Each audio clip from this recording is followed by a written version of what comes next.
नमस्कार दोस्तों, आज हम लोग बात करने वाले हैं सबसे इम्पॉर्टेंट और सेंसिटिव मुद्दे पे, और वो क्या है? हमारे बच्चे और उनका भविष्य। हम बात करने वाले हैं बच्चों का भविष्य कैसे बनता है या कैसे बन सकता है, और उसमें हमारा रोल कितना इम्पोर्टेंट रहता है। आप बताइए, किसी का भी भविष्य हो, जब बच्चे हो आगे चल के बड़े बन जाते हैं, आपने देखा होगा कि बच्चों में जो बचपन से आदत पड़ जाती है वही आदत उनको आगे तक रहती है। मतलब अगर अच्छी आदतें, अच्छी हैबिट्स शुरू से ही बच्चे में डाल दी जाएं तो ज़िंदगी का 50-70% तो काम वैसे ही हो गया, क्योंकि वो हैबिट्स हैं। हैबिट्स का मतलब क्या है? यहाँ पे हैबिट्स का मतलब है अच्छी आदतें, और अच्छी आदतों का मतलब सिर्फ रहन सहन नहीं है। अच्छी आदतों का मतलब है वो हर एक चीज़, वो हर एक बात जो उसको आगे चल के फेस करनी है। ये अच्छी आदतों का मतलब ये भी है कि वो स्कूल के अलावा भी कुछ सीख पाया है। स्कूल के अलावा, बुक्स के अलावा, आपने देखा होगा किताबों की भी, इंस्टीट्यूट की भी एक लिमिट होती है। उसके बाद उसकी ज़िंदगी में बहुत कुछ होता है, लेकिन वो बहुत कुछ क्या होता है और कैसे उसको फेस करना होता है, ये ज़िंदगी का सबसे इंपॉर्टेंट सबक है जो आप ही सिखा सकते हैं। और उस सबक को सिखाने के लिए केएस मोटिवेशन भी पूरी मदद करेगा। इस तरह के मुद्दों पे हम लोग बात करते रहा करेंगे, जिससे कि आपकी लाइफ में, बच्चों की लाइफ में हम कुछ ऐड कर पाएँ। देखिए, करना तो सब कुछ आपको है, थोड़ा बहुत हम लोग भी उसमें ऐड करने की पूरी कोशिश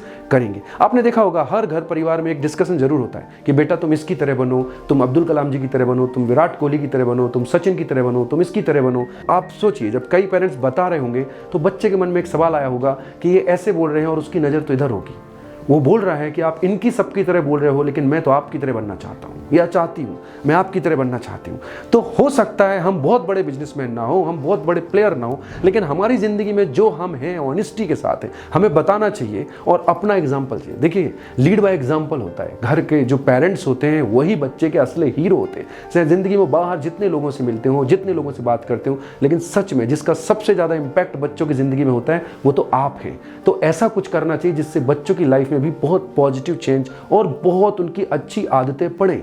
जैसे कि आप समझिए, एक पेरेंट्स हैं जिनको जो ठंड हो, बारिश हो, गर्मी हो, हर एक मौसम में अच्छा रहा हो, बुरा रहा हो, उन्होंने अपना काम नहीं छोड़ा, वो अपना काम करते रहे, अपना बिजनेस करते रहे। तो बच्चे में एक ऑटोमेटिक एक हैबिट है कि मेरे पेरेंट्स भी तो ऐसा कर रहे थे तो मैं भी कर रहा हूँ। उसको अलग से कुछ बताने की जरूरत नहीं, वो हैबिट है उसके अंदर, उसको ज़्यादा कुछ बोलने की जरूरत नहीं होगी। आपने अगर उसको बुरे वक्त की अपनी स्टोरियाँ बताई हैं, अपनी गलतियाँ बताई कि बेटा मैं ऐसे किया था, मुझसे ऐसे हो गया था, तुम बड़ा कर सकते हो, मेरे चैलेंज अलग थे और तुम ज़्यादा कैपेबल हो, तो बच्चा बहुत ज़्यादा इंस्पायर होता है। कई बार होता यह है कि हम उससे दूसरी बातें करने लगते हैं, हम दूसरे के बारे में बात करते हैं कि तुम ऐसा बनो। हर पेरेंट्स बहुत बड़ा बिजनेसमैन होगा, हर पेरेंट्स सक्सेसफुल क्रिकेटर होगा या स्पोर्ट्समैन होगा या बॉलीवुड एक्टर होगा, ज़रूरी नहीं है, लेकिन वो सक्सेस हो सकता है अपनी फील्ड में, ये बच्चे के लिए काफ़ी है।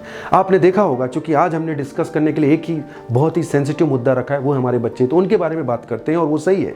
आपने देखा होगा कि बहुत बार हमारा बच्चा सिलेक्शन तो हो जाता है, अलग अलग न्यूज़पेपर, आपने देखा होगा इतना के पैकेज मिल गया, उसका बिजनेस ऐसा हो गया, उसकी पर्सनल लाइफ बहुत अच्छी चल रही है, लेकिन कुछ सालों बाद, कई सबके साथ तो नहीं बट कुछ लोगों में आजकल बहुत ही कॉमन चीज़ आ गई कि वो चलते चलते नीचे गिर गए, उनका बिजनेस नीचे चला गया, उनके पर्सनल लाइफ में चैलेंजेस आने लगे, उनका बिजनेस डाउन हो गया, कई लोग उठ ही नहीं पाते ऊपर।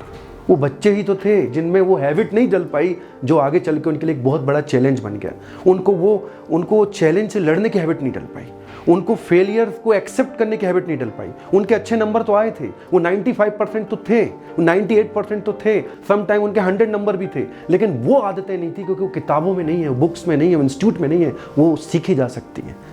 लेकिन एक दूसरी तरफ भी आपने देखा होगा कि यार वो शुरू से ही एक चीज़ लेके चल रहा है, उसकी लाइफ में वो स्टूडेंट था, उसकी लाइफ में, उसके जॉब में चैलेंज आए, लेकिन वो हर एक चैलेंज को फेस कर लिया और आज यहाँ पहुँचा। उसका बिजनेस भी कई बार डाउन हुआ, वो अच्छे से स्टार्ट किया था, उसने स्टार्टअप किया था, लेकिन डाउन हुआ, लेकिन आज उसने संभाल लिया। तो आदतें कहाँ से पड़ी? क्या वो जब बिजनेस डाउन होगा तब वो जाके पढ़ने जाएगा, आदतें डालने जाएगा? जब उसको फेलियर होगा तब जाएगा सीखने? जब उसकी पर्सनल लाइफ में कुछ चैलेंज आएगा तब जाएगा सीखने?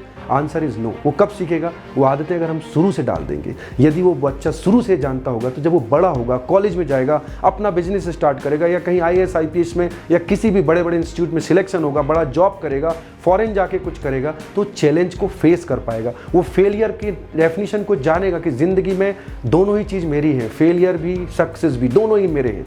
मेंटली स्ट्रांग रहेगा। आपने देखा होगा ना, आजकल एक बहुत कॉमन वर्ड हो गया डिप्रेशन। तो ये क्या हो जाता है, क्योंकि बच्चा कई बार अपनी प्रॉब्लम शेयर नहीं कर पाता, कई बार वो बोल नहीं पाता। बच्चे का मतलब सिर्फ कॉलेज का स्टूडेंट नहीं है, यहाँ पे बच्चे का मतलब है जो शुरू में जॉब लगता है, जब बिजनेस स्टार्ट करता है, वो भी बच्चा होता है, क्योंकि वो उस समय वो स्टार्ट कर रहा होता है, उसके अपने चैलेंजेस होते हैं। अगर उसको चैलेंजेस मालूम होंगे, अगर उसको सब कुछ पता होगा कि MBBS कॉलेज में वहाँ जाऊँगा तो क्या होने वाला है, मैं बिजनेस स्टार्ट करूँगा तो क्या होने वाला है, और उसको कैसे फेस करना है, तो वो फेलियर को भी हंस के एक्सेप्ट करेगा, वो चैलेंजेस को भी ऐसे बोलेगा कि हाँ मुझे पता था ये तो होगा, इसमें कौन सी बड़ी बात है, और मैं इसको निकाल के लाऊंगा, मैं इन चैलेंज से बाहर आऊँगा। और इन सब चीज़ों में हम लोग भी आपकी पूरी मदद करने वाले। तो आइए मिलके, हम सब लोग मिलके वो सब चीज़ें इसमें मिलके करते हैं, जिसमें हमारे बच्चों में, हमारी यंग जनरेशन में वो सारी चीज़ें रहें जो उनको मेंटली स्ट्रांग बनाए, और ज़िंदगी में हर एक चीज़, हर एक कठिनाई को, हर एक चैलेंज को लड़ने की ताकत आए, और वो हर एक चैलेंज से निकल के आए, हर एक मुश्किल को हंस के झेल पाएँ, हर एक चीज़ में वो बोल पाएँ, प्रॉब्लम में, चैलेंज में, पर्सनल चैलेंजेस भी बहुत होने, सब में बोल पाएँ हाँ ये मुझे पता था और मुझे पता है इससे निकलना कैसे, और उसमें हम भी आपकी पूरी मदद करेंगे। बहुत बहुत धन्यवाद।